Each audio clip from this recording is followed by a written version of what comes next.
I was thinking of starting a business to supplement my income, but the areas are not many. The areas that I can. That's what that crusade me. I realized very early that it's not my thing. But you know what shocks me? It's not my thing. I will meet somebody in a bank. Then when they open their boots, they are selling shoes. Oh yeah. They are selling car boot sales. Actually, and it's a lot now. Oh yeah. I went to a program. I won't mention the church. I was the moderator for a breakfast meeting. This is like a month and a half ago. And there are about 100 people there. Okay. You know the people. Everybody at the program was doing 3 jobs. Some are doctors. They do events. Some are teachers who are doing Uber. A lot of the ladies were selling things. Some are selling fruit juice. I mean, when we introduced ourselves, I think I was the only person who was only doing one work. And the work is not like a formal work. So he works at GRA. But he has some side hustle. They sell shoes. Yeah. But Bernard, it brings another question to the fore. As in, is it this possible for people to be able to manage 3 different? Is this sustainable? No. I'm saying possible, because how come I work in a bank and I am doing a car boots selling business? Yeah. And yet I have a mate who doesn't have a formal job and is sitting at home with arms folded. As in mates, my classmate. Not driver's mate. Okay. My like classmate. Who doesn't have a job and yet won't do anything, won't volunteer with an institution and get an opportunity to hone their skills so that they'll be exposed to other opportunities. You know what it means? So if you are working already, I think, let's assume you go to work at GRA or SEPS, you already have a market. There are people who know your colleagues. So in a sense, that's just one step. And then also because you have a salary, you can go and buy the things to sell. And it's a whole cocktail of issues. See, there are people who you interview them, say for sales or commission sales. The moment they hear that it's commission sales, they will tell you that they prefer to stay at home. Okay. Then that's a different level of they'll tell you boldness. That they prefer to stay at home. I don't want to. And then I heard in my church, some people walk to me and say that, they want a job, but they don't want sales job. Yeah, because the sales is hard. Sales is hard. But what is easy? No, sales is hard. No, you see. Especially insurance. No. Bernard. It's hard. It's hard. I'm not saying that. So go and choose a less or a softer pathway. Yeah. What I'm saying is that you are blocking your own opportunities by telling me that you don't want a sales job, because you have reduced the opportunity to just an exchange of selling and taking. You don't know that because you have a flag that says you're a salesperson, it gives you access to organizations and personalities that ordinarily you wouldn't have had the opportunity to meet. If you have a skill, a talent. But you know that sales is also a specialized area, i.e., it's not everybody who can sell. No, it's not everybody who can sell naturally, but some people learn how to sell, and I can tell you that for a fact. So wait, you are saying that people who are home, who are offered a sales job, if they are, of course, it's better to accept the job than to stay home. But what if they feel like they don't have the training for it? They don't have the talent or the skill or the interest. No, what I'm saying is that if you don't have the interest and you have interest elsewhere, that's fair. I'm talking about people who tell me that they start by saying, I don't want sales because the sales you walk, and they tell you things like that. And I'm asking, you want me to employ as a managing director? No, that's not what we are saying. But that's not even where I'm going. What I'm even saying is that, it seems to me as if a lot of people's incomes are not enough. And the natural tendency of most Ghanaians is to try and sell something, which is good. But what I also notice is that now people are selling it like direct. They are coming to your house. They are doing delivery. We're listening to my Kokoto. Yeah. So they are not waiting for you to come to them. They are now bringing their thing to you. Yes. So which brings me to the question of, so those who sell in a store, so you have a store at I don't know, Taifa. How do you get more people to come? Because looking at the dynamics of the market that he spoke about, where people are sitting here, they go online and buy and somebody brings it to them, will having a store at home even be enough? You know, I know people say, Charlie, could be a store. You know, what does it take to be a store for it to work? It's become very challenging. To even be a store. Yeah, it's become very challenging. Is it the money side or the products? The money side. I think it's more the distribution chain. It's more the distribution chain because previously all you needed was to open a shop. Say you sell clothes for workers. Yes. You needed to be on a Spintex Road and people will come to you. Today, you have to, in addition to having the shop, you have to go to them physically. Yes. But there's a real estate issue here where you have to pay for the cost of the shop that you have rented. And then that becomes a large part of your sunk cost. Yes. Meanwhile, there's somebody who works as a customer service person with one of the banks who sits behind their computer and buys from Shane. Shane, where the young ladies buy all sorts of things from. They are all in Turkey, in China, and you can get stuff within 1 week. So they won't come to your shop. They won't come because when they come to your shop, they see the same products. And yours is more expensive. And yours is more expensive because of other costs. And it's becoming a huge challenge. And not just in Ghana, in the UK as well. So the online thing is actually making it's disrupting traditional selling. And this is which when I the sense I get is for like personal effects, shoes, clothes, and also for food. Yes. Oh yes. Food is like the biggest one now. People now do American grocery shopping online. American grocery shopping. I'm telling you, American grocery shopping online, especially those who've lived in America before and have experiences, and you have it delivered to your doorstep. So the question I have for you is, for the guy who is at home saying they are not getting a job, can't they get into delivery then? Is that not the way to go? Or is it that the barriers to entry are too high? I'm not so sure whether it's about barriers to entry. I think there's a cultural it's a mindset challenge. thing. Okay. For instance, if I go to Nairobi, I see university students working in pump station, fuel stations. University students for extra income, working in fuel stations. In South Africa, university students working in restaurants. I'm not so sure about Ghana and what the social implications will be. Is it not a pay level? Well, I don't know. Could be because if you look at the pay levels are equally bad in these countries. Are you sure? Well, I'm telling you. Because if you go and work in, say, as a waiter in a shop, how much will you earn? Maybe those who do the business should tell us. Or if I'm a fuel attendant, how much do you earn in a month? It should help us. So fuel attendants, waiters, what else did you mention? You mentioned the third one. I forget. People who probably work in a shop or maybe shop attendant. How much do they earn? Because if you are a university student, you are a university student, you need to be able to determine which shop you can be useful, where you can be useful, or which restaurant. I mean, you don't have to go to a restaurant now, no, because by and large, it is the tips that you get that will supplement the effort, your effort. And the thing is that you get the tips based on the quality of service that you extend to people. It's true. But in Ghana, it is like there's some... It's rare. I met a guy last month who... There's certain stigma. Yes. I met a guy... You're right. I met a guy last month whose company now, they sell food. So he cooks and sells. How did he start? He said he was cooking and doing like maybe cook for friends, a few people. And he's an university student during his spare time. And then he realized that the business was going well. So now he has like a food distribution company. I forget the name. But he was an outlier because when he mentioned, everyone was like, wow, university students selling food. So you're right. A lot of people sort of see it as, particularly the graduates, like, Charlie, cooking to sell there is not my thing.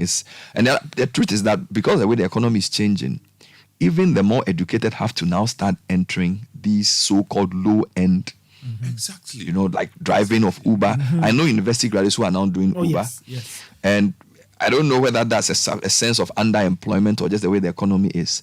Because when in my time, university students, the only job you do vacation is to teach, or maybe go and work as an assistant in an office. But these days, a lot of them are doing Uber. A lot of them are even doing delivery. Yes. And like you said, some are doing other things, food, some are selling different things. And where does that leave the uneducated then? Because that's another issue. Because if you are a graduate who's driving Uber, obviously your service will be better, or hopefully should be better. You should be treating your customers better because of the education you have. You should have a better system of managing it.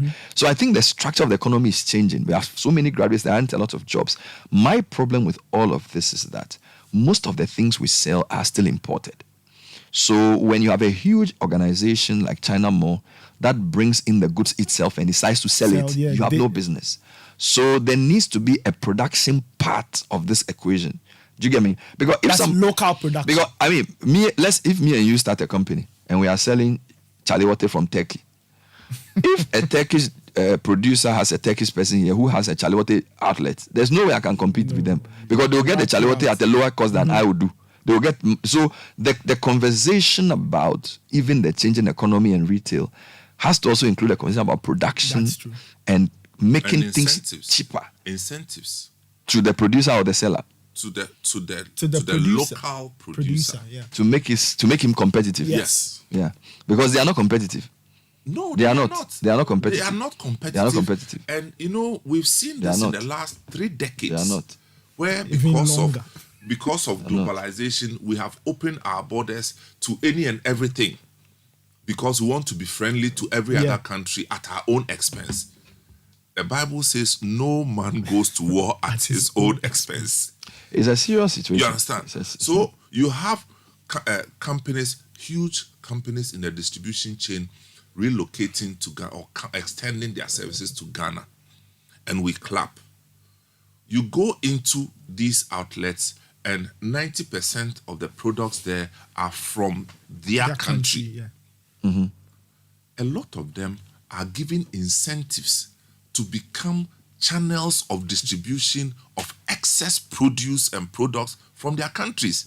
It is branded nicely. But if you like, take some of these companies, we call them supermarkets or what, go there and check the origin of the company and the origin of most of the product. You see that either they are coming from the same country or they are coming from an associated organization that they are all connected or they subscribe to, possibly because of banking and finance. You know, do you see? Everything comes from the same place.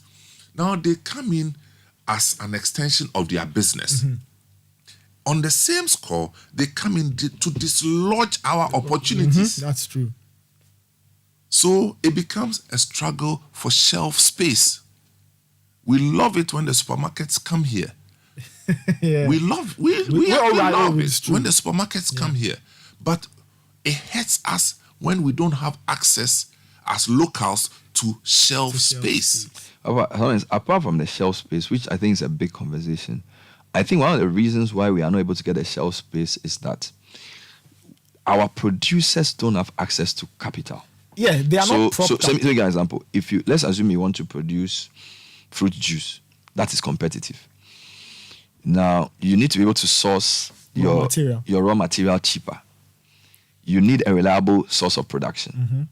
Then you also need some money to make it consistent, because if I am a retail outlet and I'm going to get your fruit juice, it has to be available all the time. Yes, or at least within a certain period. And then me, the guy supplying the juice to you, I also need to have a certain credit cycle where even if you don't pay me for 3 months, I'm not still broke. Work. Yeah. Do you get me? Now, our people, number one, they won't get a reliable supply of the raw material. They may not get good equipment to produce their juice regularly. And then they don't have money. That's the thing. So when they even brand the juice and spend maybe 12,000 cedis on the first consignment, this supermarket can say, we are going to pay you in I don't know how many months. And that just stifles the business. So I think that one of the big things we need to think about in Ghana in supporting our producers is access to good, cheap money. Because it's true. If you look at the lending rates, they don't even make any sense, right? Now, some of the banks are trying to say, let's do even 10%.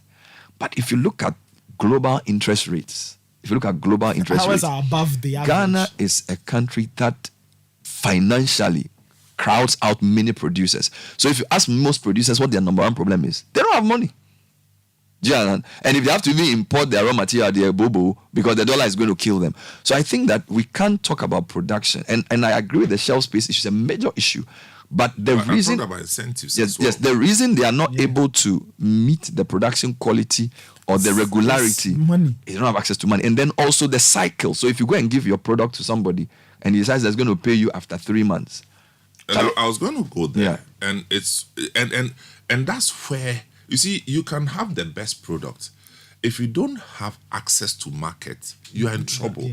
And in the retail space, distribution, access to shelf space. You understand? We were all here, was it 5 years ago when Ekumfi juice started? Right? Ekumfi juice did not start as a government project. That's what people forget. Okay, it started off as yes. Come on. Now Ekumfi juice has found its way to shelves in America.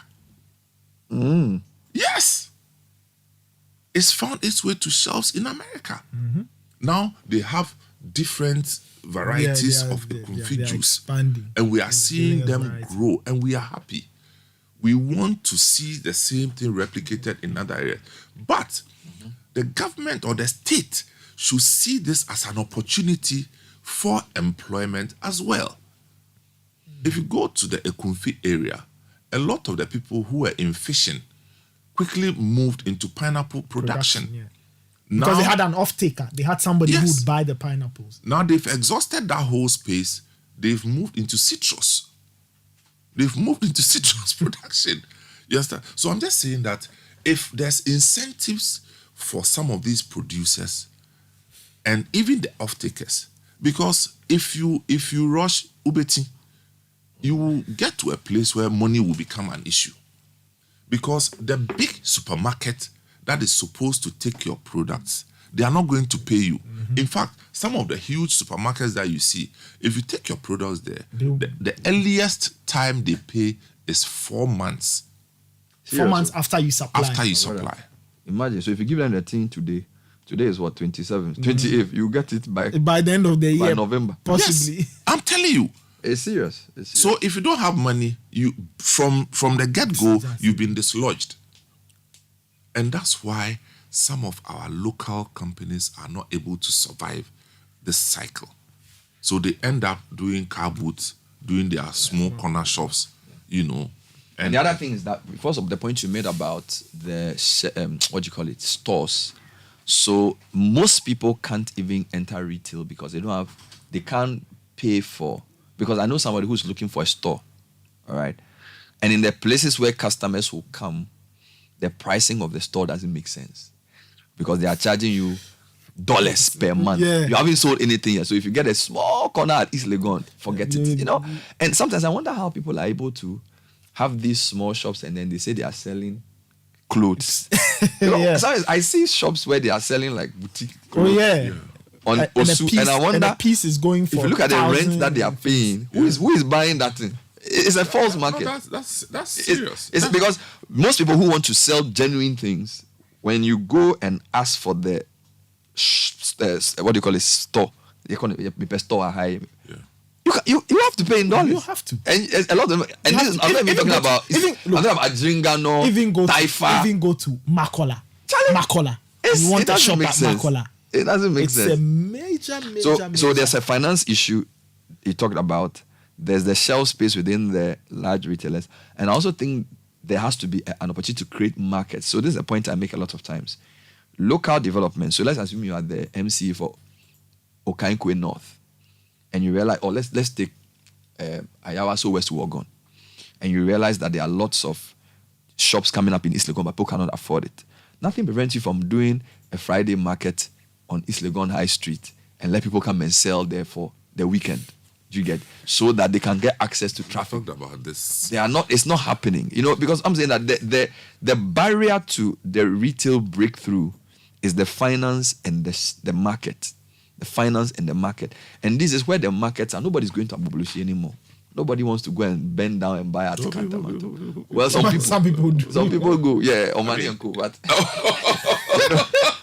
but Charlie, the rest of us, sometimes we are not comfortable with the Attah and things. We know the sit up, so we can't go. But that's where where the online things. I mean, you're talking about distribution, because for some people, the online platform cuts out all the stress, and they are willing to pay a little extra for the comfort of having things delivered.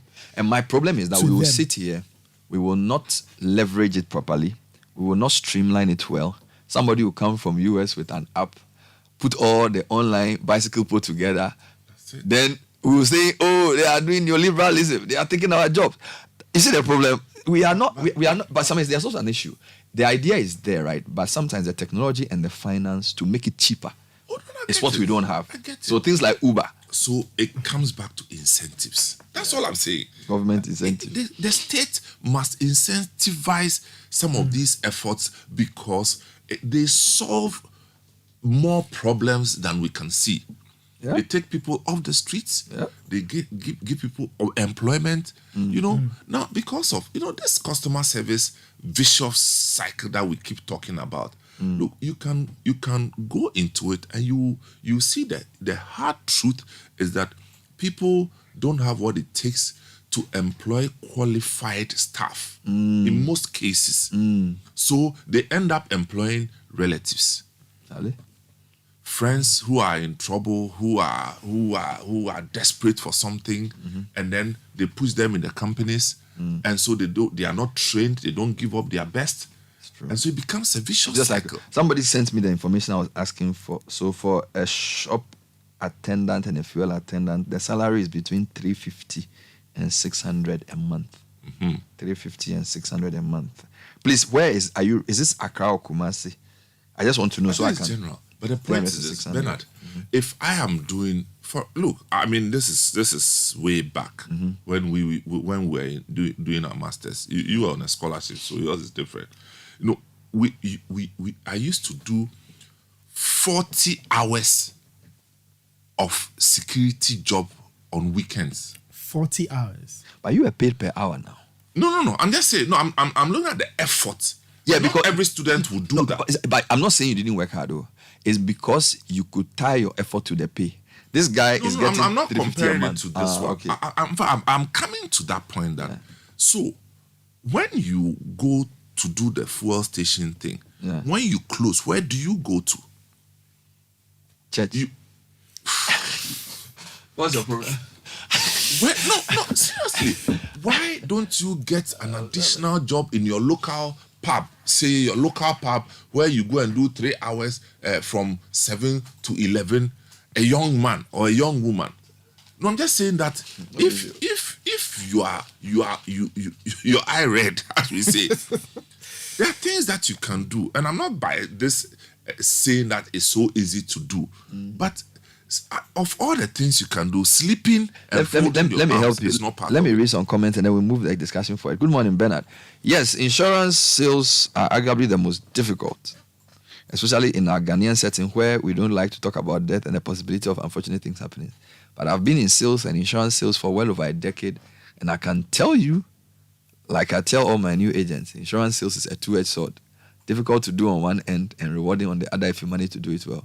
Ben, not to talk plenty, but Charlie, there are 26-year-old salespersons earning well over 25K, 30K, and 45K monthly, and sometimes even more than their bosses. LOL. Tell me about it. This is from Bernard. This is from a manager within the sales person. But I understand where someone is coming from. You could accept the sales job and meet someone who says, Charlie, I like the way you speak. For example, I'm looking for someone to do XYZ. Would you be interested? And immediately your circumstances will change. So university guys, accept the sales job as a starting point. It's not beneath you. This is from Charles sending that in. And I'm bringing all of this to bring you somewhere. But a few more comments, Nathan. It says, okay, no, I don't want to go there. Okay. Yes, I've read this already. Go up. I've read it. Good morning, Bernard. I know a University of Cape Coast graduate with second class in BCom selling kinky at Accra, Cantamanto. She had lots of government job offers and she rejected them. She made me understand that she wants to expand her late mom's business and employ more people. She just needs a flexible loan to complete her kinky house at Anya. Message from Mark Doji C25. Wow. Why not? I work at a certain insurance company as a salesperson. it is hard. The capital ARD. Ghanaians don't trust insurance, so convincing them to buy something they don't trust or think they need is very difficult. Especially since in order to benefit from it, they would have to be involved in an accident, and then the company would have to do their due diligence before paying. And the client would think they were trying to delay because we don't want to pay. So either shouting in the premises or involving friends, family, police, or attacking the staff to force the company to pay the money. They would tell other people and those who don't want to buy when we get to them. And then our commissions don't match our efforts. That's why people don't like sales. Keep me anonymous, please. But I'm a fuel attendant. My take-home salary is 700 cedis a month. But good morning. I'm a teacher. Selling is my talent. It comes to me naturally. My income is nothing, so the side hustle comes to me naturally. I'm at Quao. I've been selling from home more than 6 years. Just got a shop. I price my goods so that it's cheaper. I do small importation, mostly kitchenware. This is Abuna. Charlie, Abuna is my kind of girl. Salifu in Kaswa says, I live in Kaswa and a small shop in the new market is going for 70K for 5 years. So that's about 14,000 a year. Why? Why do you want me to pay? Charlie, why? Why? What I don't understand is if you say 70K for 5 years but no installment, so most people can't afford. So then they tend to go for a container which might cost him 5K and finds a place to put it in the market at a fee. Then this ends up choking the market and then the stores are empty. You see? Good morning, Bernard and team. The filling station I know, it pays attendance 800 a month. So that thing is going up. So from 350. Well, it depends on where. I think it depends on where. Okay, let's read a few more before we come back. In the past, the university students could do these jobs, could do these shops, filling station attendant because it could pay fees and maintenance. I don't know about How this. can these jobs be taken by students as they pay less than what the national service pays? Are they doing severe national service? And remember, those even doing 3 jobs can't afford fees. So now national service is now 700. It was 500. I think 5.9. is the average? I think the average amount is the same as national service. Well, yeah. No, Aloski, you see, I say that. See, when I was doing my national service, and this is early 90s, my national service, I was doing 2 other jobs. Okay. You are not a normal person. No. You see, I'm not saying that everybody should do it the way I did. That No, I'm only saying that explore more as a young person. Yeah. You understand? Don't fold your arms and sit down. You understand? Yeah. I used to do stuff in my church. On Saturdays, I used to go and help people who are well-to-do to do stuff in my church. For some small money.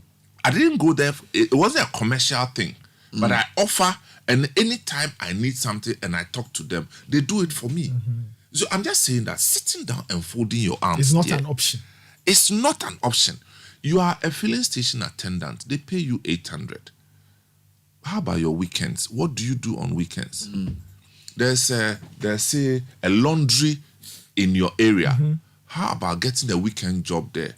Just try something so that you are able to expand your sources of income, regardless of how meager it is.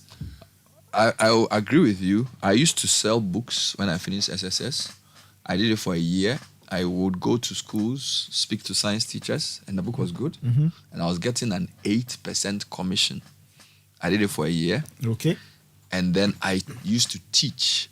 And the funny thing is that sales job, in my view, is the best training for business. Because when you start selling and you talk to somebody who's a potential buyer, you get to understand the mind of a buyer. That's not the only thing you learn. You also learn payment cycles. All right? So you need to know when to time to collect. So how to negotiate when they will pay the money. Do you get it? It's a lot of things. You know town. if you sell the kind of selling I was selling, you will know town. You will learn humility. You learn how to dress well. There's all kinds of things involved in sales. You learn how to take rejection. Oh my God, my Lord and my God. To take rejection. And you know the funny part, but you can go Monday, Tuesday, Wednesday, you can get then Thursday, say, Charlie, today there go be. And then Charlie, self-motivation to go again. Because sometimes the day that you didn't think anything will happen. In fact, there was a day, I'll tell you something. I went to, I don't need to mention the name of the school, but it's in Adenta. Charlie, I mean, that day I walk, I know they get sales. And I went to the school on vacation, and the head teacher was marking. Nobody was there. So now when I started repeating, I said, give me the book and let me see. She bought almost 150. Wow. And they paid upfront. Thank you. Because some of the teachers, you go and then when they sell to students. They remember that you are the one here now. Yes. There was a day I went to speak at that church.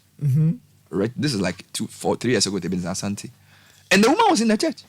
Wow. Yeah. She was headmistress at the time. And that Charlie, nobody had bought the book and given me like come for the money next week kind of thing. And I think she liked the book so much. And it was vacation. She recommended it for the next term and bought like 150 copies. Most of the teachers will say, we will take some copies and as we sell to the students, you will get the money back. And then now managing the collection is another part of the training that you do. And how did I ever know that I would need that skill today? All right. And of course, teaching. Teaching for me, it's a good area. But Bernard, I say that you ask for young people, they're sitting down and doing nothing. They should stop it. They need to find something. You have to find. Look. It's not everything that comes with big money. It's not everything that comes with big money. And I said, I remember one experience, and I'll share this. I was doing my service at Opebia House after university, and so I will go to work, and I used to live at Roman Ridge. So I got to work very early, say 7 a.m. Or actually, sorry, I was doing the service at CSIR. So Roman CSIR, you means you pass Accra Girls side, or you pass through Accra Girls, where you have the CSIR library. Yeah. So or you pass. This is where I would do my service, and I was at the same time I had a job at Opebia House. So you're doing 2 jobs. IT job, yes.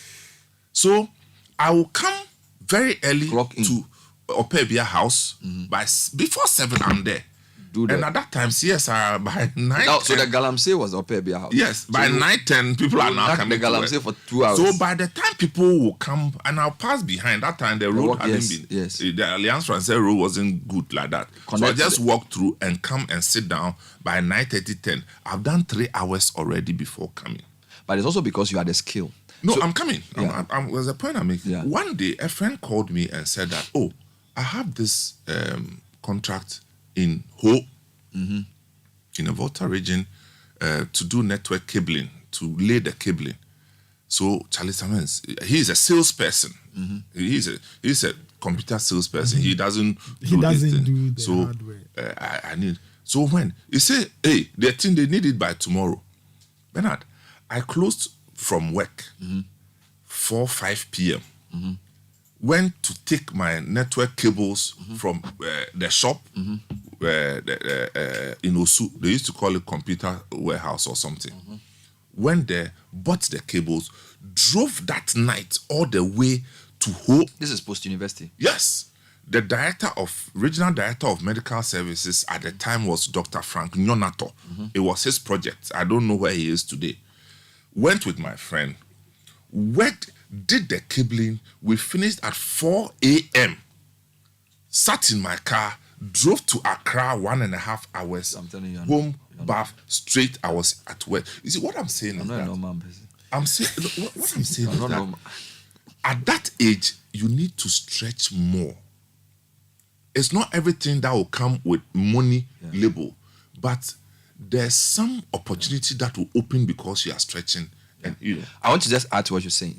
In your story, what things are like, the resilience is there, the kind of training you have. But the other point we need to emphasize about this story is the skill you have. You see, because you did computer science and you knew how to do networking.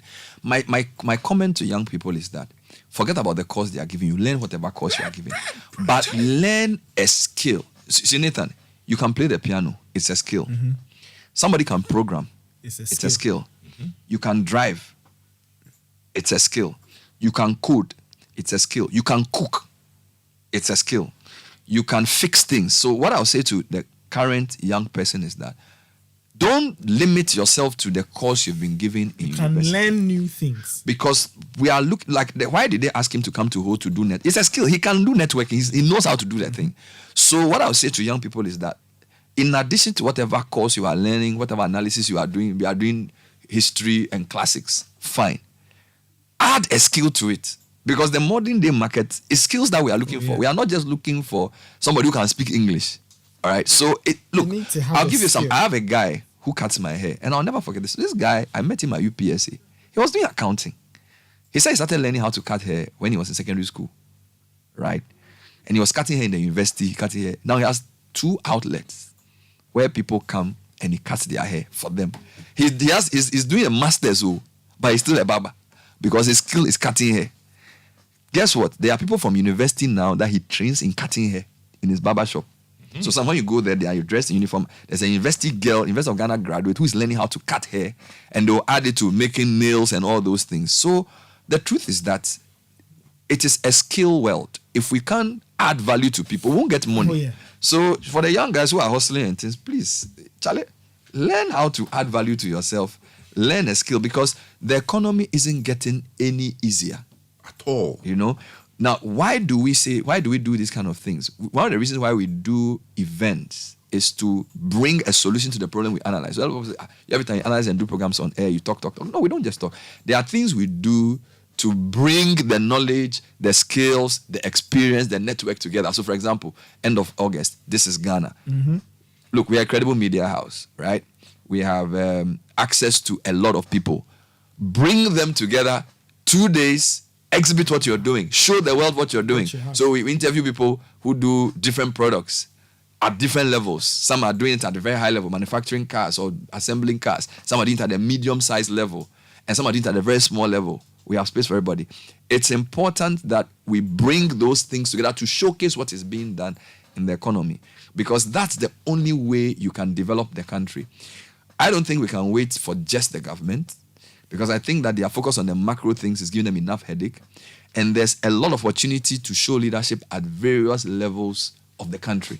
So when you see a dysfunctional society, it's also because people who have access to platforms have failed in leading. Mm-hmm. So for us, our philosophy is that, look, every 3 months, let's do something that solves the problem. Mm-hmm. So in March, we are doing Heritage Month, Heritage Caravan, make a lot of noise, promote tourism, push Kwame Nkrumah Mausoleum, and whatever. Now we are saying the economy is in a downturn. When we looked at the composite index of economic activity, sales are down, local production, which is a key component of that index, is down, because our producers don't have access to markets, they don't have access to branding, they don't have access to money. We are not a bank, we can't give them money. ABSA will give them, but we can give them market. So come on, let's showcase what you're doing on TV. So those of you who are in the middle level, particularly medium-sized, who are trying to expand to the next level, all right? Sometimes very small companies coming to media too early is not good for you, because you are not able to manage the demand that the exposure will give you, all right? So I prefer a medium-sized company. He has 1 branch in Kumasi, 1 in Takrady, 1 in Accra, and he knows that his product is quality. That when you come and you showcase what you have, it will project you to the next level. You follow my logic. Yes. So a lot of times when we say we are doing this, someone says, "Oh, Charlie, I'm doing some cocoa powder in my house. I'm doing some, agbelimotin." No, that's not. That's not the level I'm talking about. We are talking about you have mastered the process. You are producing something that you know can compete. You know that if you go to Melcom, they can put it on the shelf, but they don't know you. All right, you are producing a certain product that you know that if you go to Melcom and you had favor, they will give you a shelf space and you deliver the thing. But you don't have the market. You don't have access to the platform. We are inviting you to come on This is Ghana as one way of moving your business to the next level. Yep. Also to showcase that we can do it. You see, the thing about exhibition is that a lot of times, trade shows are not just for people to buy things. It's for people to know that we have the ability to do it here. Yeah. We can do the shoes. We can do the shirt. I was talking to somebody from Dignity DTT, and we're talking about the elections and what do you call it. He said, look, we've been doing T-shirts in Ghana for the past 8 years. High quality T-shirts. And people didn't know. Yeah. People didn't know that they could do T-shirts of a certain quality, which they are even exporting. Okay? We need to see such companies to show that it's possible to do it in Ghana. I remember last year's This is Ghana, I was totally blown out by some of the things I saw that we apparently did produce some of these things in Ghana. I mean, people who were doing very interesting apps, they were there to showcase, vehicle assembly. And I saw, I think, was it Nissan? Yeah. Nissan. I mean, some of those American-looking pickups. They do have that, I didn't know that The assembly here. Very exciting. And so we are saying that it's okay to talk about the problem, but it's also okay to be part of the solution to the problem. Yeah, man. And so we put this platform, This is Ghana, there, that let the state do their part, but let private sector also push in and fill in the gaps. And This is Ghana is the biggest opportunity if you are an entrepreneur, you are in services, you are in products, you are in produce, agribusiness, anything that you are struggling or you need to promote to access the market. Yep. And it transcends, moves across sector from real estate. And I see the wonderful job that state housing is doing. And I mean, Bernard, I wasn't surprised when the MD of state housing was at the Were they there last parliament in parliament last week. Where they go and sit The there, public accounts. Public Accounts Committee, that they ended up clapping for him. Will he come for This is Ghana? Then last year they were there, and this year Yeah, we have come invited. back. You know what I'm saying is that, and we had the other one, Lindsay Gardens, the Lindsay group. They were also there. Okay. They are into real estate. Real estate. Yes. You know, I'm saying that we need to showcase what we have, because you see foreigners trooping into Ghana with briefcases. If they open one briefcase, the briefcase looks like a supermarket with every offering. They have pharmaceutical products inside. They have kitchenware inside the briefcase. They have food supplements inside the briefcase, because somebody in their country is telling them that the market is not in your bedroom. The market is out there. So go beyond the comfort zone and enter into areas. So that's why we are calling on all of you. But in terms of sectors, you know, what sectors are promising? You mentioned real estate. What sectors automobile company. support services, any form of service, financial services, IT services, what do you call it? Hospitality services, so long as they are local, Well, local means is made here. Made here. Ghanaian. It doesn't mean that you have to be, you hold a Ghanaian passport before you can So come. I needed to clarify Yeah, that. A local company. So Malcolm is a local company. Of course, Malcolm If they is a are local based company. here and they work from Malcolm is a local company in every sense of the word. Okay. You understand? So we want them to come showcase what they have, because we do have, except that at times we don't know. Last year's This is Ghana, I saw a beautiful the ceramics people who came from the Western region. They're actually Chinese, but they live here. Ceramics. Yes, and they do water closets. What's their name? Oh. Twifford or Yeah, no, Twyford? I think the They have president the Twyford. commissioned that company. Yeah. You know, they I have think some 20 sinks, 20 ceramic sinks, hand washing basins, and beautiful. So they use the raw material from the central everything region from Ghana. to do Everything from Ghana. Oh, nice, so, nice. So we want to see. And look, last year we had over 100, companies from Caveman Watches came there. And that was a revelation. The revelation of the whole of last year's Caveman Watches. And I'm probably wearing one. Yeah, I mean, until Caveman Watches, I wasn't wearing watch. But I wasn't wearing watch until I saw Caveman Watches. And the watch, I remember I was wearing the Caveman Watches in London sometime last year. And this guy actually asked me where it's from. And I said, when I said where, I thought he meant what I was wearing. They said, no, a watch. And then he went straight to the leather. He said, this is good leather. Man. I wanted to tell him that the guy who does it is my cousin. All right. So we had people, and people in the food processing, not ready to eat food, but food processing in the manner that can have a place in the supermarket shelf. Yeah. All right.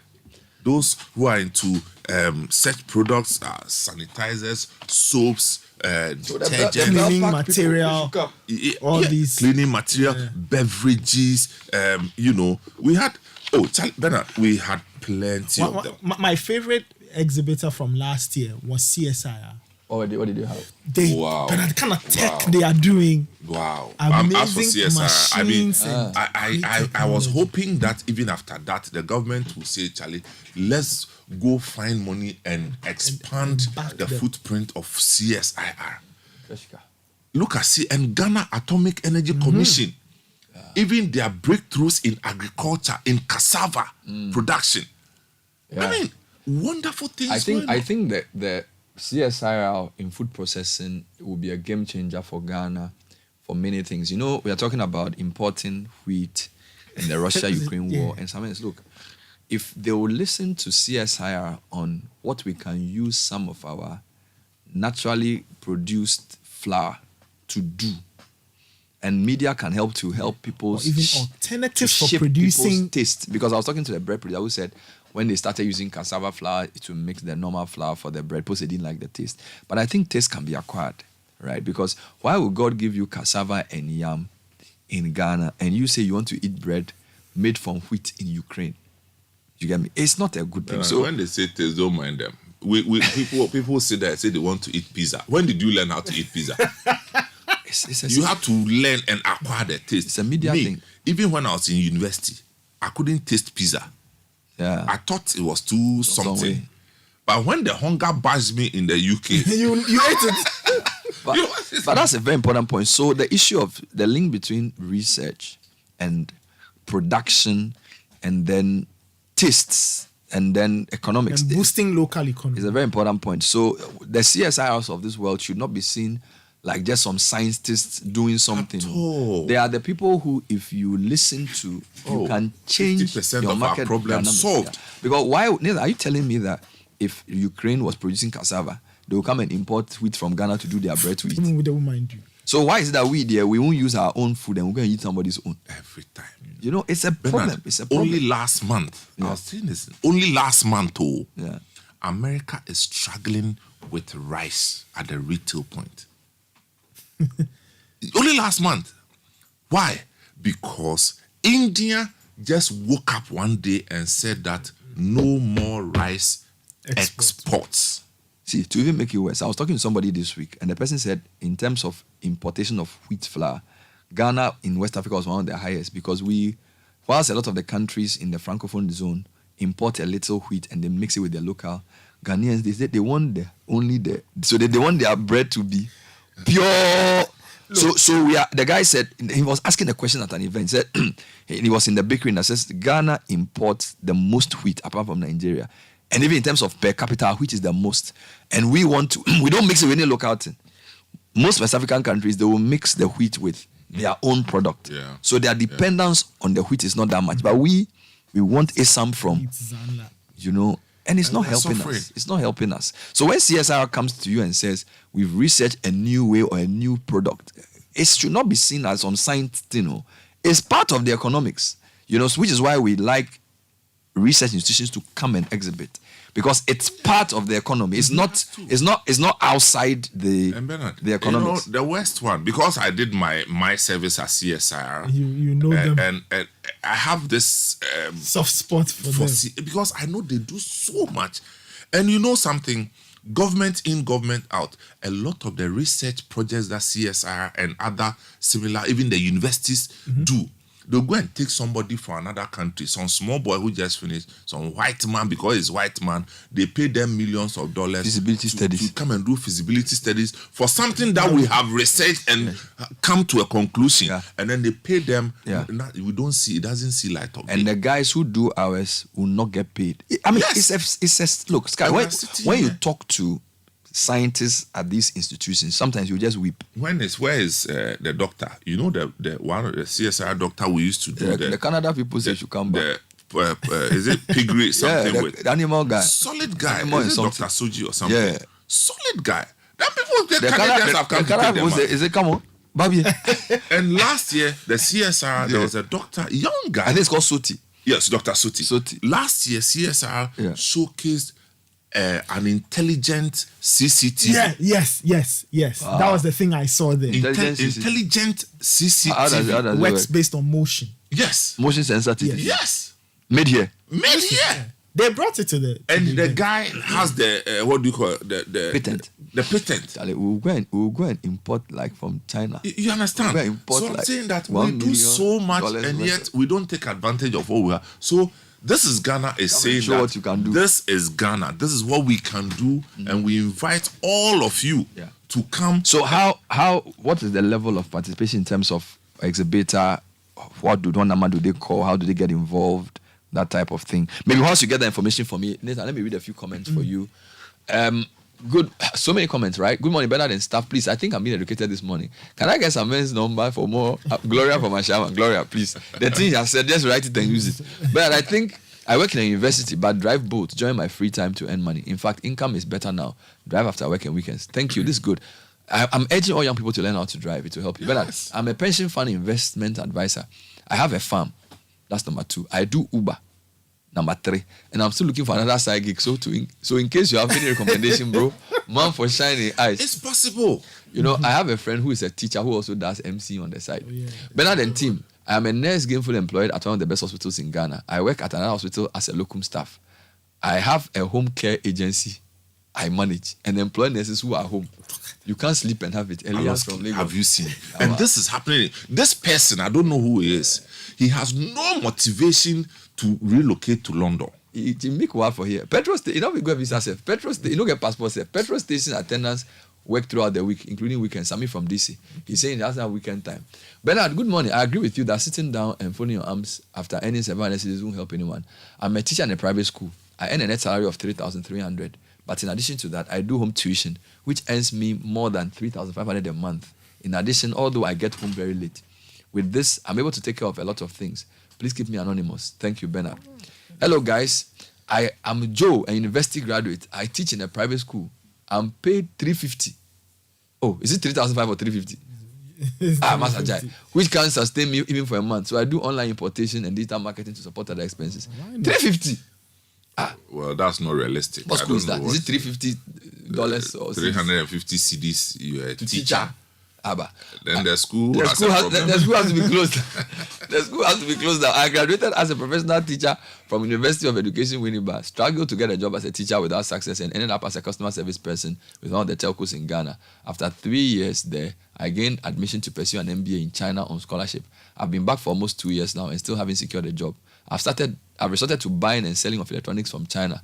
The exchange rate isn't helping, but I'm hopeful the business will eventually pick up. Charlie, you hustle. At least he's doing something. He's doing He's something. not It's resting. better it's better than doing nothing. And you see, listen, before you go, please keep that message back, yeah. Take the newspapers, people. Take the newspapers. Look for where they are doing conferences that don't require special invitations. Walk there. Attend, dress nicely, go and sit there. Meet, smile at people, meet 1 or 2 people, tell them your story. Don't just lock your... Look, I'm telling you, we used to do this. I take the dress and hire yourself nicely, and you enter the place that they are doing it. Boldly. I also go there some and go and sit and when they are shaking hands, you are shaking hands. You know, you are not. I used to do printing. Did I learn printing? No. Again, I'm here. Yeah. So I take my briefcase, I go to Newtown. Guy man. Good Accra. I knew every printing corner in Newtown. I'm telling you. I know, it's true, sorry. So I go to my family people. Until now, I do printing. You say, complimentary card. Oh, Sammy, then I take this person. I go to my friend's father. This is how you do. You don't sit down. So I am happy the kind of things we are reading. I just want to read one for you, though. This person, you know him. He said, Bernard, as for the tasting there, I beg, let's blame the gods. Because they prepare foreign aromatic snuffs to local ones. So that's where the taste... because when you give them... They don't like that. Good morning, City. I'm a physician. I sold insurance. I did graphic design and printing in school and after school. I hate to be idle, even in my current profession. Thanks for the conversation, Mano from Tema. CBS, after service, I worked for a telecommunications company on contract for 3 months and joined my dad's business until 2018 when he fired me because he hated nonsense. I was actually working on another job that I have now by God's grace. While waiting for my current job, I started selling tilapia and taking up supplies jobs from my junior brother. Charlie, you will make it. But even the sales position are no longer accessible. I hold a BSc mathematics. I've been actively searching for a job for the past 3 months, but opportunities seem to be extremely limited. I recently attended an interview for sales attendant position at a restaurant where they mentioned that they couldn't afford to hire me and that my qualification exceeded the requirement for the job. The search has been challenging and disheartening. Bernard, in my world, I don't think anybody should have a BSc in mathematics and not have a job. For nothing at all, BSc in mathematics and not have a job. No. But the amount of people looking for math, it's not even teaching. No, but why should you go and teach because you did BSc in mathematics? Okay, well, yeah. BSc mathematics is heavy. Because you are doing BSc in mathematics, it means that you studied calculus. It means you studied algebra. It means you studied trigonometry. It means you studied statistics and probability. You can work at different places. Each one of them takes you somewhere. If you did statistics and probability, it takes you into marketing and distribution. You see, I'm saying applications. It's application. Don't say that and fold your arm that I did mathematics. I'm not getting the job. It's not limited. You are not. Your horizon is. No, have a meeting with yourself. Yeah, because you can't do BSc math. Because me maths have a runaway self. You do mathematics. As for mathematics, any human being that comes close to me, I say go and do maths. Yeah, because that's the foundation. Let me read a few before I come to you. Good morning, Bernard and team. I believe we can build these systems here locally to facilitate these e-commerce transactions. Myself and a friend of mine developed a mobile app to facilitate ride booking, food delivery, general delivery, shopping, other stuff, and with other integrated services. We started it, but it was capital intensive and drained the little cash we had. So in the middle of last year, we just placed it on ice. We are trying to get someone to even take over and manage it. We ain't getting. I strongly believe we can do it. Alfonso Intema. Good morning, guys. Papa Sam is right on spot. My job as a paranormal researcher is a tough one. In Ghana, I can hardly find jobs, but I've registered a general retail company and go to bigger companies where I offer to sell their products using my company to market their products. It's not easy, but so far, so good. Boxy from Accra, New Town. Bernard, I'm a sales manager from an insurance company. Some sales people earn over 27,000 per month.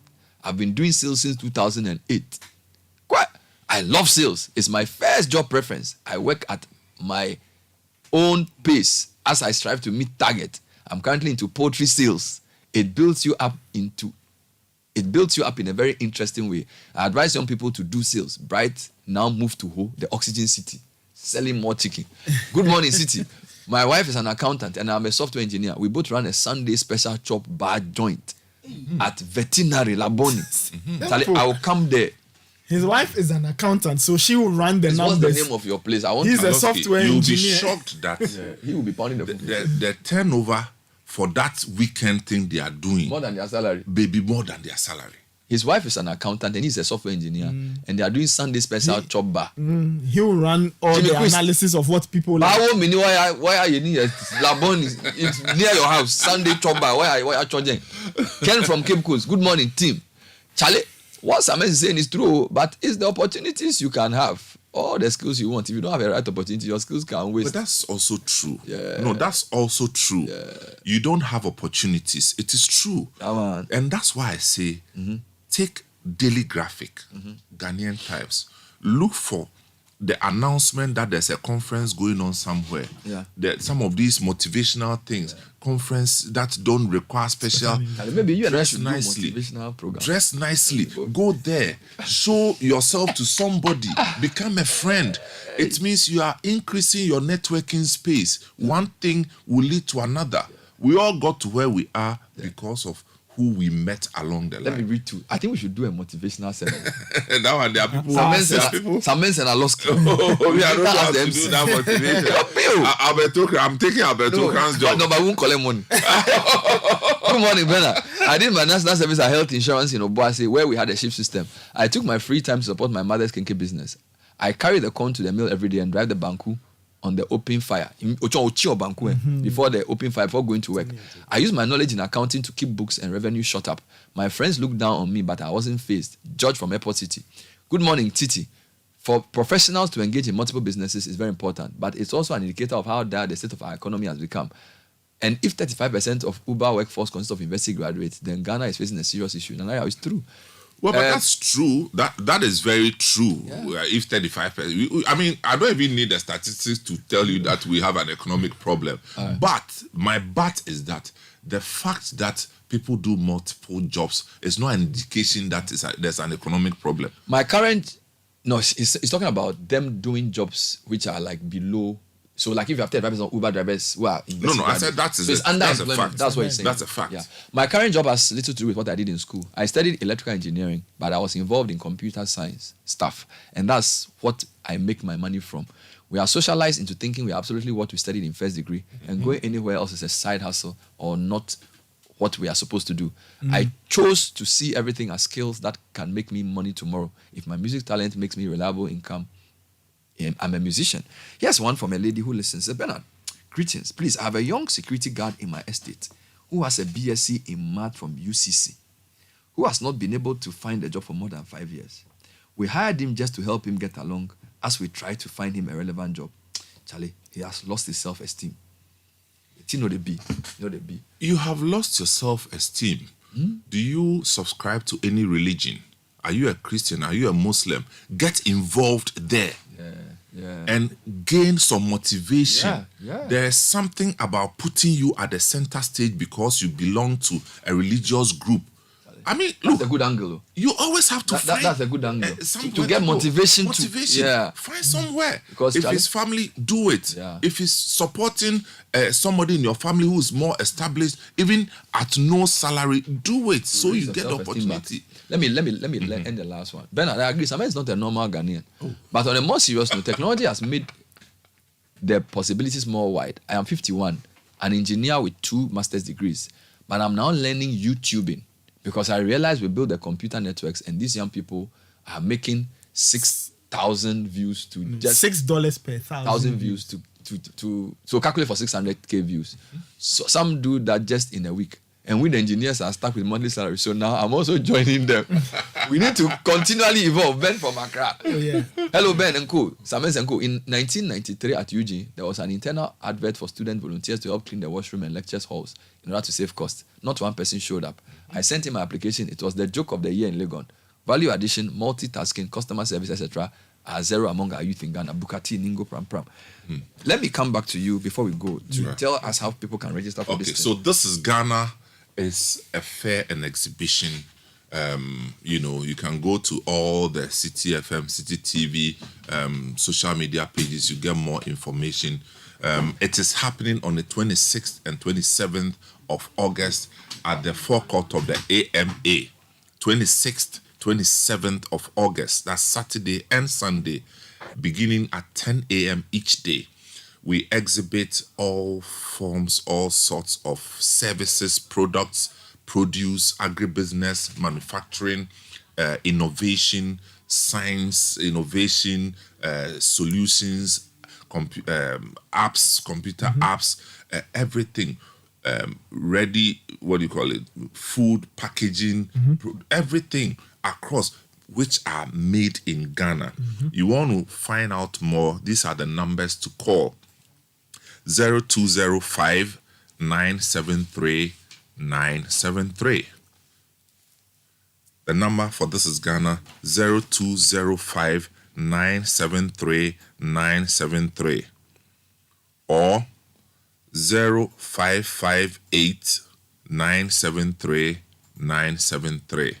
So we are talking about This Is Ghana fair and exhibition for local companies, local entrepreneurs in manufacturing, in all forms of production, in services, financial services, hospitality services, education services, innovation, agribusiness, packaging, all the things that you're doing. We are making this platform available so that you can showcase your effort to the world and you have access to a good market. So call us now on 0205 973 973 or 0558 973 973. See you at This Is Ghana. Wonderful.